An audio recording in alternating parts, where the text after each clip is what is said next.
So this is the thing, you have to understand that.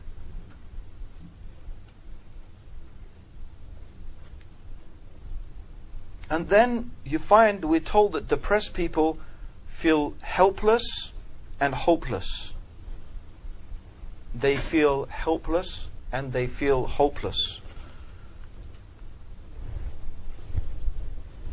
In fact, it's interesting that I read that depression is similar to the helplessness in laboratory animals who remain in unpleasant situations from which they are unable to escape. They have sort of,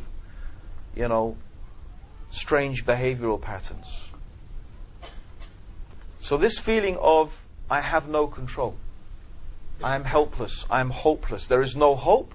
How can a Muslim not have hope? How can you not have hope?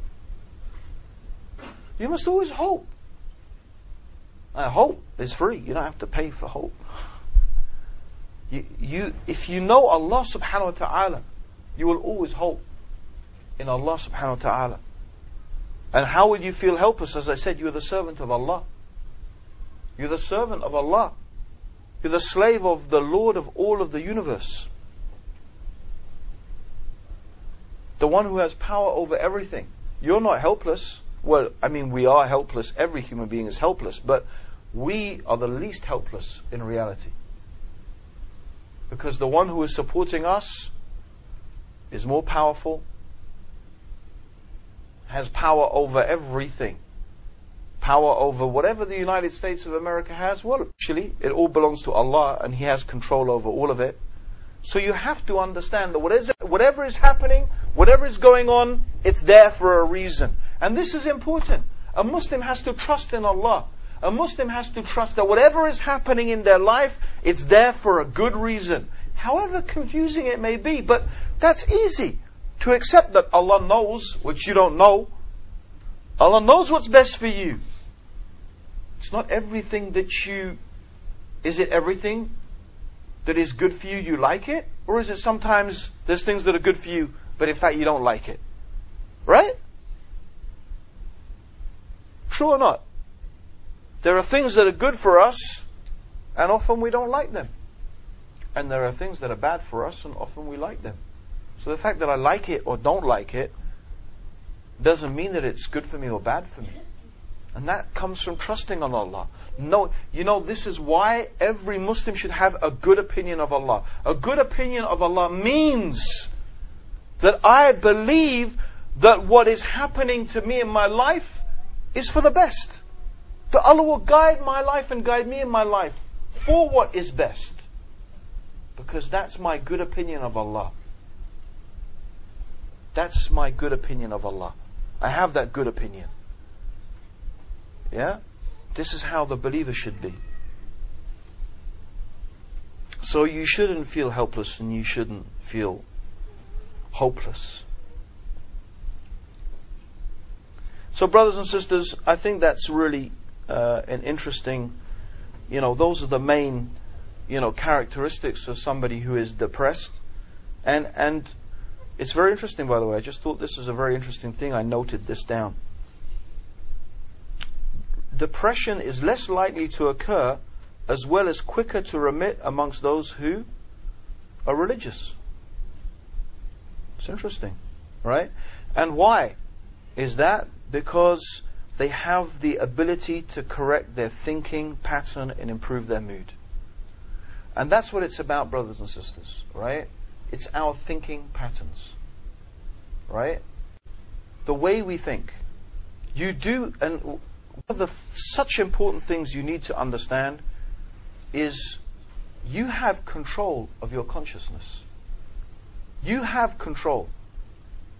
Or at least you have the tools to be in control of how you react to things. Hands up who's married. Hands up who's married. Yeah? Brothers, married brothers? Okay, I'm going to ask a married brother, right? Does your wife nag you sometimes? Yeah? That was a good laugh over there, bro. Is your wife here today? Does she nag you sometimes? Not much. Not much? Okay. I'm not asking everyone to diss their wives, right, in public and turn off the video. Right?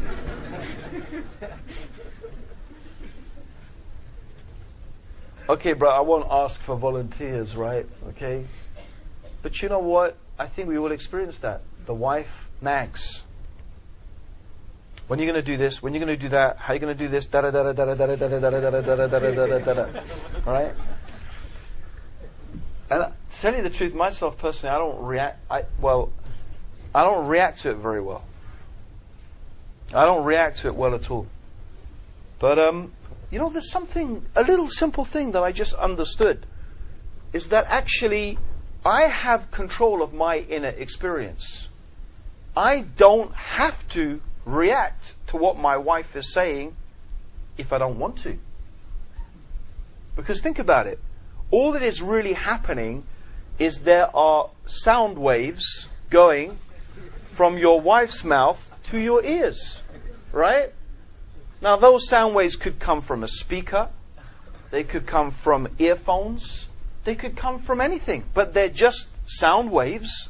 You can treat them as sound waves. That's just sound waves coming to my head. Right? Okay? I don't have to react. I don't have to react. In fact, yes, darling. Yeah. Whatever you say.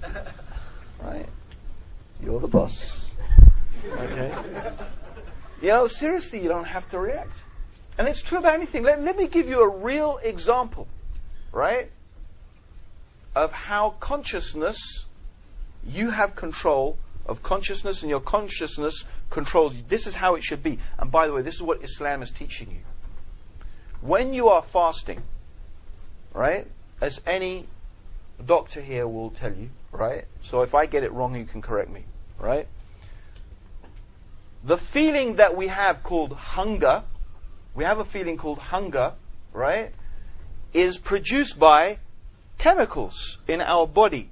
When our body needs food, it sends out chemicals, right? And those chemicals create, and I don't know the exact details of it, but they create the feeling that we call hunger. It's your body's way of saying, I need fuel. But your consciousness, when you are fasting Ramadan, overrides that biological impulse. Why? Because you have something more important that you want to achieve. You have chosen, you have decided, you have directed your intention and your consciousness to another goal, which you consider more important. And that is the pleasure of Allah subhanahu wa ta'ala. So you now are controlling the impulses of your body. Your mind is controlling your body. And people can do this to the extent that they can even starve themselves to death. They can starve themselves to death. You can develop self-control to the extent that you will not feel pain. Physical pain. You can learn to control your reaction to things that much. And I believe that that's part of what Islam is teaching us. Why do we learn to fast Ramadan? Well, life is a test. We don't give in to every impulse and every, feeling or urge that we have. No. In Islam is teaching us to be in control. Be in control of consciousness. You have control. When you fast Ramadan, it teaches you that. To be in control, brothers and sisters. Okay?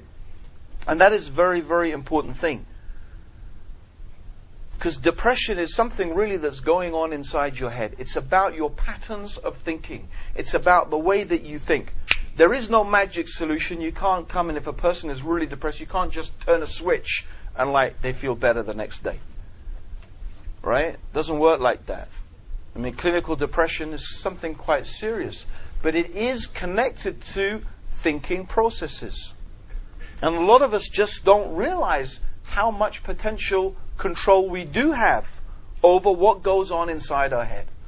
Okay, and I do believe that Islam teaches us that we have and we can have that control.